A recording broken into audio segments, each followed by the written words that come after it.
자, 사회 시작하도록 하겠습니다. 오늘은 18, 19차시고요. 근데 그렇게 오래 걸릴 것 같지가 않아요. 18, 19차시고 교과서는 60쪽에서 60 몇 쪽까지요? 60 교과서가 기네. 65쪽까지예요. 자, 세종대왕 이루어낸 발전에는 무엇이 있는지 알아봅시다. 그랬어요. 여러분, 태정태세, 문단세 이런 거 들어보시잖아요. 그렇죠? 태정태세, 문단세. 그래서 태정태세, 문단세 들어봤죠? 이거 여기는 태조 이성계를 말하는 거예요. 이분은 짧게 하시고 왕자의 난에 희생되신 불쌍한 분이고, 그 다음에 이 사람이 이제 태종 이방원이죠. 태종 이방원. 이 사람이 진짜 무서운 사람이야. 태종 이방원이 이제 이 다음 이 사람이 세종이죠. 그 다음이 세종인데, 이 태종 이방원이란 사람이 그런 뭔가 모든 걸 물리치고 나라를 굳건하게 만든 사람이라고 얘기할 수 있어요. 어떻게 생각하면 자기의 정적들이나 형제들이나 정적까지 물리치면서까지 왕이 되니까 되게 잔인한 사람이라고 얘기할 수도 있는데, 나름 이 사람은 평화로운 세상을 만들기 위해서 노력했다고 얘기할 수 있는 사람이죠. 그렇기 때문에 세종시대 때 굉장히 평화로운 그런 시대가 되었다고 이야기를 할 수가 있어요. 조선은 세종대의 과학, 기술, 문화, 국방 등 여러 분야에서 크게 발전했습니다. 세종은 백성이 나라의 근본이고 백성이 잘 사는 것이 나라가 좋아지는 길이라고 생각을 했어요. 혹시 황희라는 사람 들어봤어요? 황희?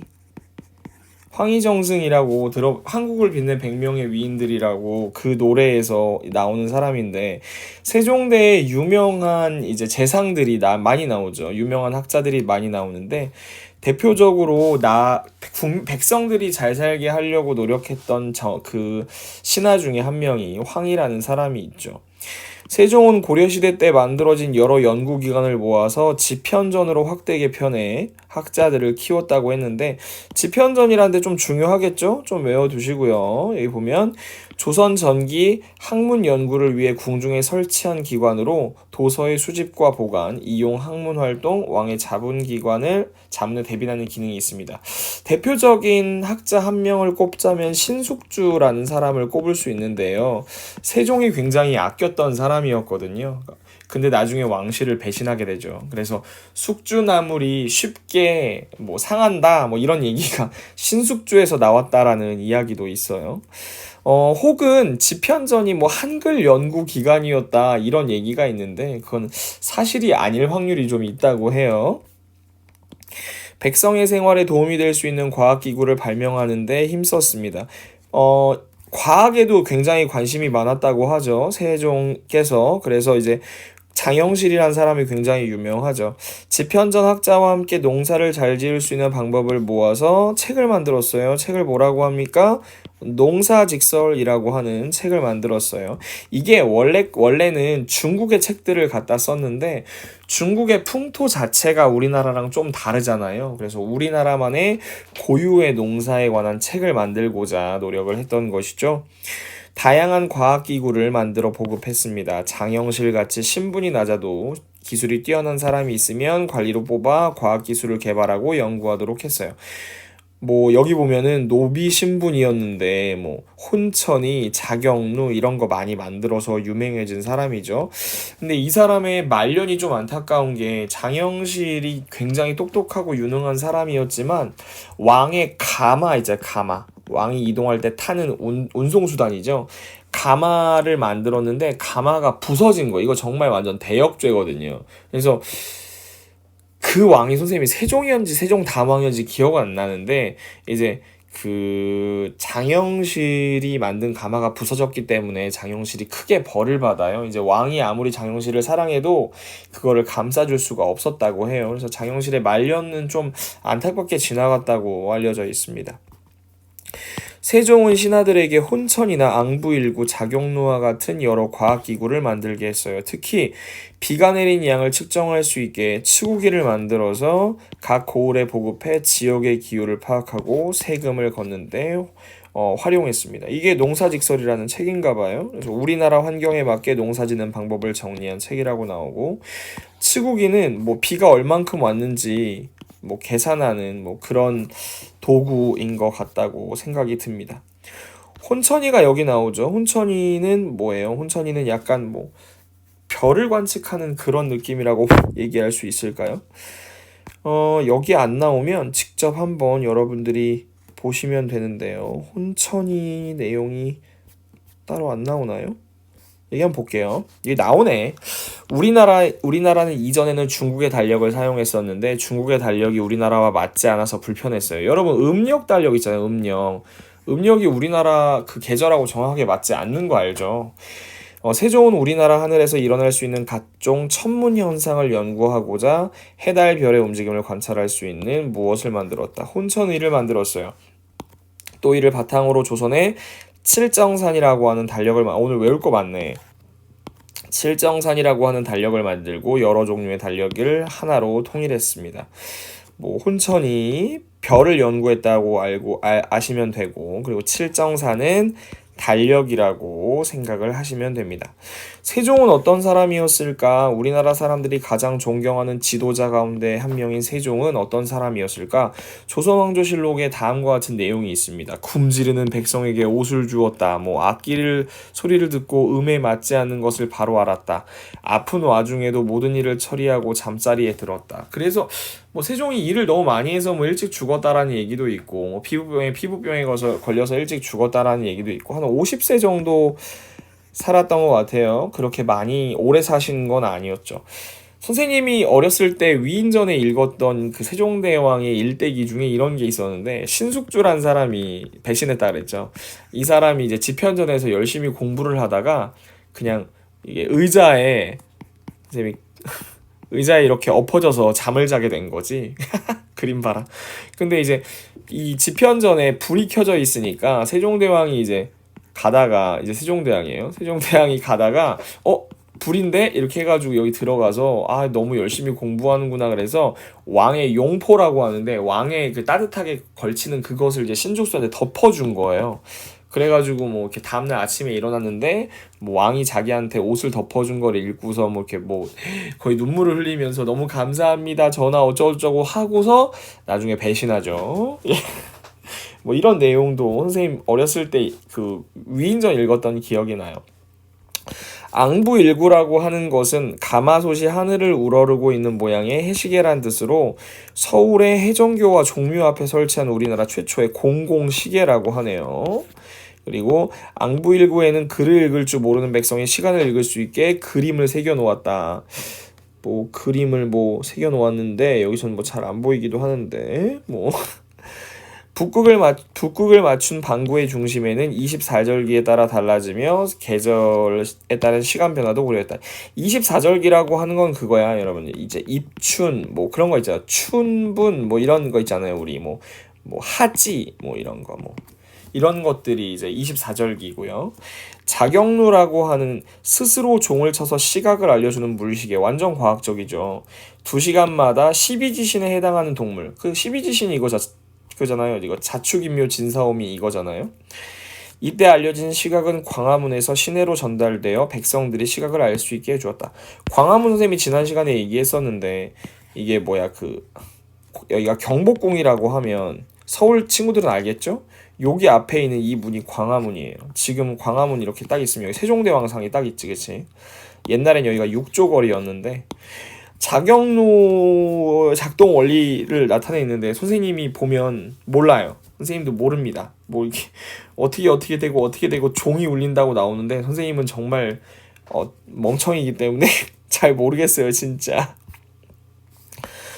세종대에는 문화에도 많은 발전이 있었다고 해요. 예전부터 내려오던 음악을 우리나라 실정에 맞게 고치고 인쇄술도 크게 발전시켰습니다. 인쇄술 여러분 기억나시나요? 우리나라 최초의 목판 인쇄물 뭐 있어요? 목판 인쇄물. 목판. 무구정광 대다란이경 있었잖아요. 무구 정광, 대다란이경 있었고, 그리고 우리나라 최초, 또 세계 최초죠. 세계 최초의 금속 활자본은 뭐였어요? 청주에 있는 직지심체 요절이죠. 직지심체 요절인데 지금은 프랑스에 가 있다고 얘기했었습니다. 세종은 백성들이 글을 몰라 어려움을 겪자 이를 덜어주려고 일부 신하의 반대에도 우리 글을 만들었어요. 일부 신하가 반대한 이유는 뭐였을까요? 우리나라가 그때 당시에 명나라의 약간 동생나라 느낌이었기 때문에 뭐 이렇겠지, 뭐 4대 얘가 지엄한데 어떻게 한자를 안 쓰고 새로운 글을 만들려고 하십니까? 뭐 이런 얘기를 했겠죠. 그쵸? 훈민정음은 혀와 입술의 모양에서 과학적 원리를 찾아서 창제했습니다. 그리고 한자로 된 책 중에 백성들이 알아야 하는 것을 우리 글로 풀어서 널리 보급을 했죠. 이게 뭐야? 훈민정음 해례본이 발견되기 전까지만 해도 사람들이 어떻게 알고 있었냐면은 뭐라 했지? 뭐 창문에 있는 뭐 이 기역 모양을 따서 지었다 뭐 이렇게 알려졌었는데, 여기에 보면 이제 훈민정음 해례본에 그게 아니다라는 게 나와 있었어요.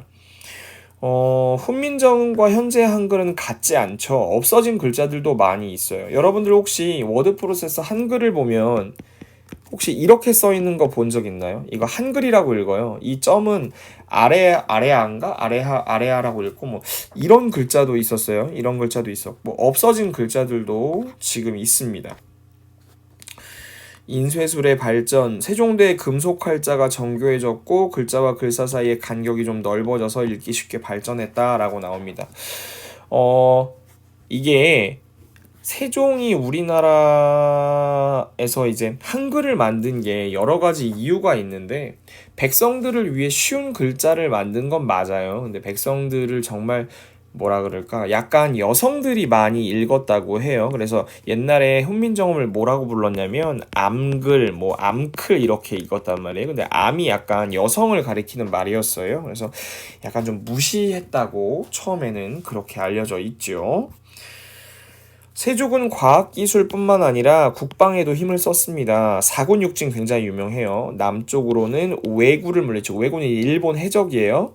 그리고 쓰시마섬을 정벌하게 했습니다. 쓰시마섬 대마도는 심지어 우리나라에 더 가깝죠. 북쪽으로는 사군육진을 개척했다고 하는데, 사군육진 하면 누가 생각나야 되냐면 김종서 장군이 생각나야 돼요. 김종서 장군. 굉장히 유명한 사람입니다. 원래 국경이 여기까지였는데 드디어 이제 현재의 국경이 완성이 된 거죠. 세종 때. 그리고 또 세종실록 지리지라는 지리책을 만들었어요. 근데 선생님이 이 지리책을 어떻게 하냐면 독도는 우리 땅이란 노래에 뭐 세종실록 지리지 50쪽의 셋째 줄 뭐 이런 식의 그런 노래가 나와요. 세종실록 지리지에 독도가 나온다는 얘기겠죠. 세종은 여진족이 끊임없이 국경을 넘어오자 장수들을 시켜서 사군요직을 개척하게 했어요. 백성들을 옮겨 살게 차지한 땅을 지키도록 하였습니다. 이게 되게 좀 어떻게 보면 힘든 건데 무슨 얘기냐면 여기에는 우리나라 사람들이 그럼 원래 안 살았겠죠, 그쵸? 근데 여기서 이제 실질적으로 여기에 영토를 차지하고 우리나라 영토로 인정을 받으려면 조선의 백성들이 여기에 살아야 돼요. 근데 누가 여기 가서 살려고 하겠어요? 근데 이게 약간 세종이 그 백성들을 사랑했다지만 우리나라를 위해서 강제로 이주를 시켰어요. 그래서 이걸 뭐 3인 정책이라고 하던가 뭐 강제로 이주를 시킨 거죠. 근데 여기로 이주를 하면 좀 뭔가 혜택을 주긴 했을 거예요. 근데 그렇기 때문에 여기 가서 사람들이 좀 힘들게 살아서 우리나라 영토를 개척한 그런 면이 있죠. 세종대의 과학기술, 문화, 국방 여러 분야가 크게 발전된 이유는 무엇이었을까요? 가장 쉽게 말하는 건 정치가 안정되어 있기 때문이에요. 정치가 안정. 즉 무슨 말이냐면 왕권이 안정이 되어 있던 거죠. 왕권이 안정이 되어 있어요.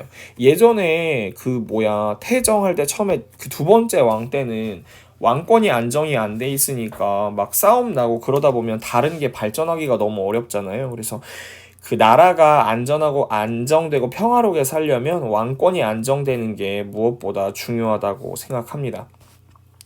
훈민정음을 어떻게 만들었는지 알아보기라고 늘었는데, 훈민정음이라고 하는 거는 백성을 가르치는 바른 소리라는 뜻이에요. 인쇄된 용도에 따라서 뭐 해례본이 있고 언해본이 있는데 해례본에는 원리와 글자에 대해서 어떤 소리를 내는지에 대해 설명이 나와 있는데 선생님이 아까 잠깐 얘기를 했죠.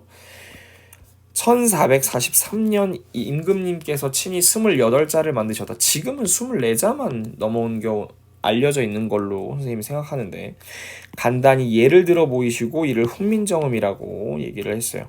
우리나라 말소리가 중국과는 달라서 한자와 서로 통하지 않으므로 백성들은 말하고자 하는 바가 있어도 뜻이 통하지 않았어요. 내가 이를 불쌍하게 여겨서 28자를 만들었으니 백성들로 하여금 쉽게 익혀 나날이 쓰기 편하게 하길 바란다라고 얘기를 했던 거죠. 세종이 우리 글을 만든 까닭은 백성들이 불쌍했기 때문이에요. 여기 보면 이런 얘기가 나오죠. 뭐 말소리가 중국과는 달라 한자가 통하지 않으므로 백성들이 말하고자 하는 바가 있어도 뜻이 통하지 않았다. 이 얘기가 아마 여기에 정답이 되겠고요. 일부 신하가 반대한 까닭 선생님 말했잖아요. 명나라의 눈치를 봤기 때문이야. 명나라 좀 얇게 쓸까요? 명나라가 무서워서 쉽게 말해서 이런 거고, 그러니까 약간 우리나라가 대대로 한자를 썼는데 우리나라가 새 글자를 발명했다고 얘기를 나오면 명나라가 너네 우리랑 지금 형제의 예를 끊으려고 하는 거냐, 군신의 예를 끊으려고 하는 거야? 이 자식 맨면 맞아볼래? 막 이렇게 얘기할까봐 그런 것이죠. 훈민정음을 만들고 난 뒤에 조선 사회가 이전과 비교해 어떻게 달라졌을까요? 네, 바로 달라지진 않았어요. 근데 여성과 좀 천민 못 사는 사람들을 중심으로 해서 훈민정음이 조금씩 알려지기 시작을 했죠. 그래서 조선 중기 이후에 들어가서는 여성들의 편지나 뭐 아니면 많이 사용됐다고 얘기를 하고 있습니다. 오늘은 그렇게 어려운 내용이 아니어서 뭐 이렇게 따로 사진을 첨부하거나 선생님이 다른 종이를 쓰거나 사용하지는 않았어요. 오늘 여기까지 같이 한번 해보시고 다음 시간에 계속 이어서 해보도록 하겠습니다. 인사하고 마치겠습니다. 안녕.